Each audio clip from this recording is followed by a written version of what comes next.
Donc, bien, bonsoir à tous. Désolé les élus, et bon, je vais vous tourner le dos. Donc, je me présente Vincent Auclair, je suis agent de projet avec Nature Action Québec. Donc, ça fait environ 2 ans que je travaille avec Nature Action. Ça fait au-dessus d'1 an. Rapprochez le micro. Non, oui, bon, désolé. Je ne suis pas habitué de parler avec un micro. Donc, ça fait 1 an que je travaille sur le mandat d'intendance des milieux naturels que Nature Action a avec l'arrondissement de Verdun. Donc, qu'est-ce que... premièrement, c'est quoi Nature Action au Québec? J'imagine que certaines personnes ne savent pas c'est quoi. Donc, Nature Action au Québec, un organisme à but non lucratif qui travaille donc avec les municipalités, avec plusieurs municipalités MRC, etc. Donc, on est vraiment des alliés dans la transition écologique. Donc, c'est le but principal de Nature Action Québec. Donc, qu'est-ce qu'on fait ici à Verdun? Donc, principalement à l'île des Sœurs. Donc, dans les différents milieux naturels, on assure la protection et la mise en valeur du patrimoine naturel. On s'assure de maintenir ou augmenter la diversité végétale et animale. Donc, aussi, on détecte sur le terrain les modifications aux ressources biophysiques et on apporte des solutions concrètes aux conséquences des perturbations humaines. Les différents secteurs où est-ce qu'on intervient, donc sur l'île des Sœurs, c'est toute la bande riveraine sud, donc bande riveraine, boisé riverain. Si on monte vers le nord, donc on a le corridor vert, ensuite le boisé du domaine de Saint-Paul avec le lac des Battures. Il y a aussi le ruisseau des Ronds, le bras d'eau. On a le parc La Coursière et ensuite, en haut complètement, on a le parc Gewurzheimer.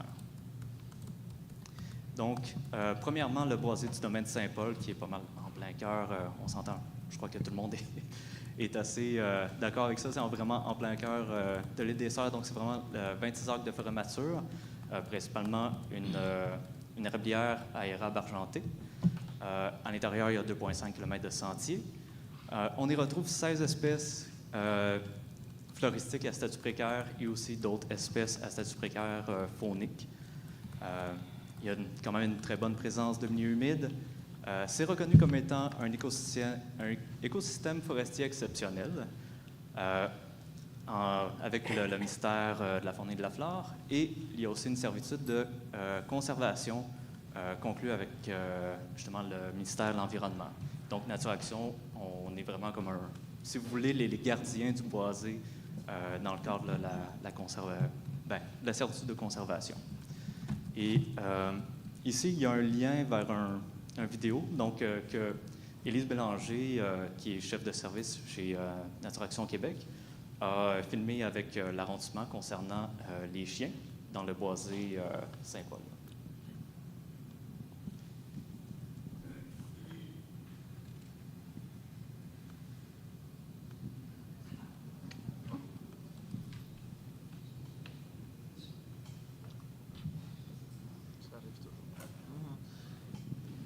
Ou peut-être pas.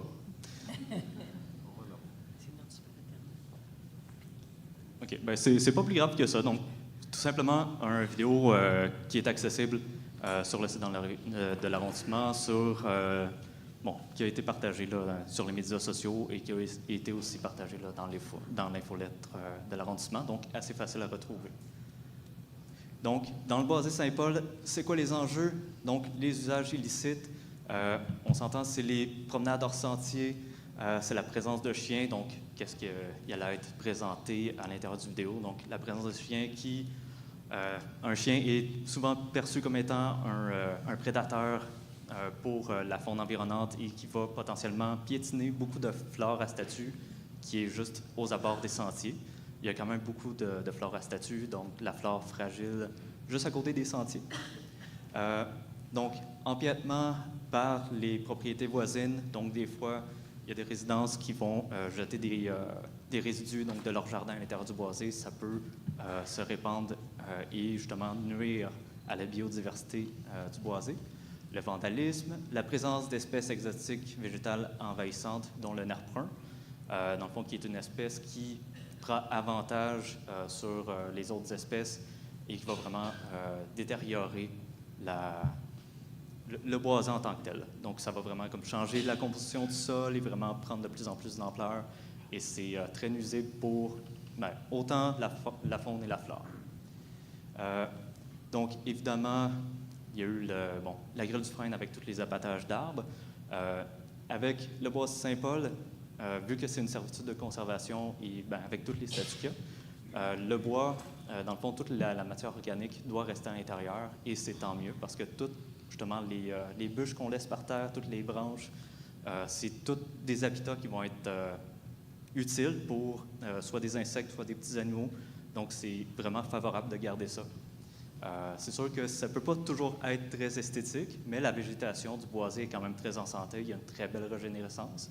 On fait aussi de la plantation, donc comme on a fait l'an passé. Donc, c'est ça. La végétation reprend quand même le dessus assez rapidement dans le boisé. Et donc, à l'intérieur du boisé aussi, on fait l'élagage, le débroussaillage en bordure des sentiers. Il y a quand même de l'herbe à puce qui est présente dans le sentier. Si vous ne savez pas c'est quoi, je vous invite à prendre connaissance à quoi ça ressemble l'herbe à puce, parce qu'elle est quand même présente dans le boisé, mais on est là justement pour éviter que les promeneurs viennent en contact avec l'herbe à puce.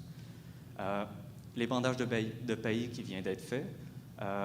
Retrait des déchets, inspection des limites du boisé, comme j'ai dit, justement pour voir qu'est-ce qui se passe autour du boisé. On fait un contrôle des espèces exotiques envahissantes et aussi on entretient des nichoirs. Il y a des nichoirs à canards branchus et aussi des dortoirs à chauves-souris qui sont présents dans le boisé qu'on entretient. Les autres secteurs d'intervention, donc le bras d'eau, le ruisseau des Ronds, le parc de la Coursière et le parc Eversheimer, c'est tous des cours d'eau naturalisés qui sont, certains qui sont connectés avec le lac des Battures. Donc, ceux qui sont connectés, c'est le bras d'eau, le ruisseau des Ronds, donc vraiment la continuité du lac des Battures. Il y a quand même une très belle présence d'amphibiens, de reptiles et d'oiseaux. Donc, on s'entend, les oiseaux, c'est un site qui est très prisé là, par les ornithologues. Sur l'île des Sœurs seulement, c'est environ, c'est plus de 200 espèces d'oiseaux là, qui ont été vues sur l'île. Donc, c'est très bien. C'est, même dans le petit monde là, des ornithologues, c'est vraiment, l'île des Sœurs, c'est un des meilleurs sites dans la région ici. Donc, et il y a aussi présence de systèmes pour oxygéner l'eau et limiter la propagation d'algues. Donc, évidemment, les enjeux, prolifération de la lentille d'eau. Donc, c'est pour ça, c'est une des raisons pourquoi il y a un système d'oxygénation. Donc, c'est vraiment pour éviter la propagation de ce type d'envahisseur. Envahissement par le phragmite qui, dans ce type d'aménagement, va vraiment prendre tout le tour des cours d'eau. Donc, nous, on est là pour éviter ce type d'envahissement. Et je dirais, au parc de la Coursière à Bras-d'Eau, ça va très bien, sincèrement, le parc de la Coursière. La quenouille a pris quand même le dessus. On voit vraiment un ralentissement là, du phragmite tout autour. Donc, c'est quand même très prometteur, justement, pour l'avenir de ces milieux. Et aussi, on garde quand même un œil sur le niveau de l'eau, qui peut, justement, si l'eau est plus basse, ça peut aider à la prolifération de la lentille d'eau. Et aussi, on s'occupe justement de dégagement des ponceaux juste pour assurer une bonne circulation de l'eau. Au lac des Battures, donc, c'est un plan d'eau naturalisé de 7 hectares qui est alimenté par l'eau de pluie et aussi par les eaux souterraines, là, justement par l'apport en eau du fleuve. Comme j'ai dit tantôt, ça fait partie vraiment d'un important corridor migratoire pour la faune aviaire. Donc, il y a beaucoup d'oiseaux, justement, qui vont s'arrêter au lac avant de continuer leur chemin. Désigné comme épitaphe essentiel pour le petit blongiot qu'on voit vraiment de plus en plus fréquent. Donc, l'an passé, on le voyait de façon même quotidienne. Donc, on espère que ça va être encore le cas cette année, mais je dirais que c'est quand même assez favorable. Une belle présence, justement, de poissons, d'amphibiens et de reptiles à l'intérieur, dont, justement, la tortue serpentine, qui, si vous l'avez déjà vu, ça ressemble quasiment à un petit dinosaure des temps modernes. Et, évidemment, c'est un site prisé par tout le monde. Je crois que je n'ai pas besoin de vous le dire. Donc, les enjeux avec le lac, pareil comme les derniers milieux, c'est Envahissement des berges par le phragmite. Encore une fois, le phragmite est très présent. On voit que c'est vraiment épais tout le tour. Donc, on fait des aménagements. C'est quelque chose qui est très long, qui demande plusieurs années et qui est très lent. C'est vraiment une très grosse bataille. Le phragmite, en passant, c'est une plante qui va pousser environ 1 mètre par mois. Donc, même si on vient l'arracher, même si on vient, elle va pousser 1 mètre par mois et c'est quelque chose qui est très résilient. Donc, c'est un type de bataille que c'est sur plusieurs années. Mais c'est justement ça qu'on est en train de faire tranquillement. Et on garde justement un œil sur les éclosions de cyanobactéries. Bon, les interventions qu'on fait, coupe de phragmites pour dégager les percées visuelles. On s'entend, on ne veut pas perdre justement la vue sur le lac. Donc, autour des quais et divers points de vue, on vient dégager le phragmite. On fait aussi des entretiens pour les aménagements fauniques. Comme vous avez vu, il y a des petites îles végétalisées qu'on a installées il y a déjà quelques années au milieu du lac. Donc ça, on vient faire l'entretien. Et il y a aussi 2 sites de ponte aux abords du lac là, pour les tortues serpentines. Et encore une fois, on fait le dégagement des ponceaux. Donc, pour la bande riveraine, le boisé riverain, le corridor vert, c'est principalement une piste cyclable. Étant sur la pointe sud, c'est sûr que c'est un arrêt, c'est un des premiers arrêts pour tous les oiseaux migrateurs. C'est aussi un habitat pour la couleuvre brune et habitat pour l'hirondelle noire. C'est quoi les enjeux? Donc, c'est un sol pauvre. On s'entend, c'est composé de remblais. Si vous connaissez l'histoire de l'île des Sœurs, c'est entièrement du remblai là. Donc, c'est important quand même de faire des plantations justement pour vraiment tenir la berge, éviter l'érosion. Il y a des dommages qui ont été perpétrés par le castor. Donc ça, on vient grillager ces arbres-là pour les protéger, éviter qu'on perde nos arbres. Et ça, juste pour faire une petite annonce, là, en même temps, je crois que Martin, le directeur des travaux publics, je vais dire en même temps, mais lundi prochain, on devrait commencer une opération de grillageage. Donc, sur Verdun-Terre-Ferme. Donc, à partir de lundi prochain, on va vraiment faire une plus grosse corvée, justement, d'installation de grillage. Et évidemment, il y a une forte présence là, d'espèces exotiques végétales envahissantes. Précédemment, j'ai parlé de l'hirondelle noire. Donc, l'hirondelle noire, on a des nichoirs qui sont installés. On y fait le suivi, l'entretien. Il y a quand même plusieurs hirondelles qui viennent nicher. Et on espère justement pouvoir faire en sorte que ces nichoirs-là soient de plus en plus occupés. Donc, justement, l'an passé, là, on a installé un nouveau nichoir. Et ce nichoir-là, il est déjà occupé par certaines hirondelles noires, qui est déjà très bon. D'habitude, ça prend quelques temps avant que les oiseaux s'y installent. Mais là, dès la première année, on a eu des hirondelles noires qui se sont installées, donc c'est très prometteur. Et c'est ça, on vient faire l'entretien, donc débroussaillage en bordure, la piste cyclable.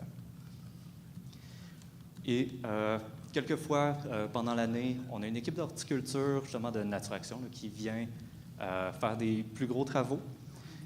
Donc, c'est ça, on a un nombre de journées établi là, avec l'arrondissement. Donc, c'est environ un peu moins d'une dizaine de jours là, que l'équipe est là, mais c'est une grosse équipe, c'est vraiment des gros travaux qu'on vient faire.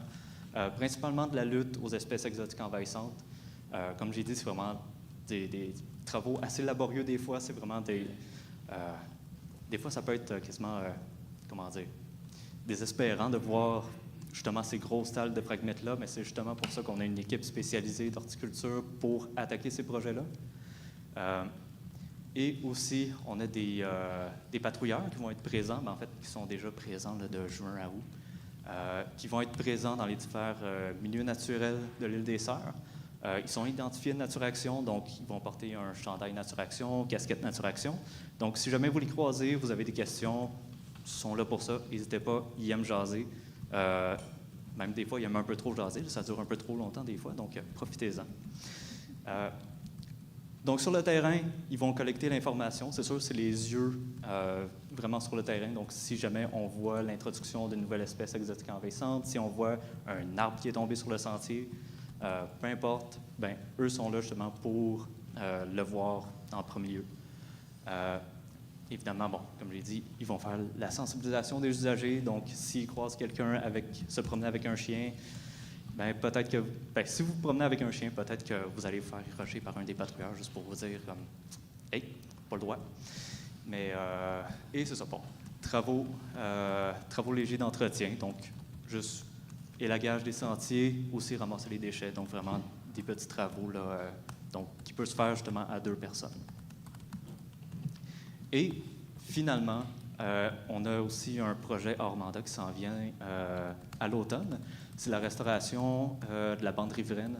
Donc, 2 sites d'intervention. On a la pointe nord de l'île des Sœurs, donc vraiment au nord-ouest de l'île, et aussi l'extrémité sud de Verdun, secteur des marchés Crawford. Donc, c'est vraiment limite La Salle jusqu'à l'îlot John Gallagher. Ces projets-là, c'est vraiment, on va faire le retrait d'espèces exotiques envahissantes. On va aussi faire la plantation de près de 700 végétaux. Et ces végétaux-là ont été choisis justement pour éviter que le castor vienne les manger. Donc, c'est toutes des essences qui ne sont pas attrayantes pour le castor. Et aussi, on va les protéger justement pour éviter que les castors-là viennent tout manger qu'est-ce qu'on vient de planter. Et aussi, bien, on va demander l'aide de bénévoles pour ces plantations-là. Donc, si jamais vous êtes intéressé, juste à venir me voir à la fin de la soirée et je prendrai vos noms en note. Donc, pas de questions tout de suite, mais je vous dis merci.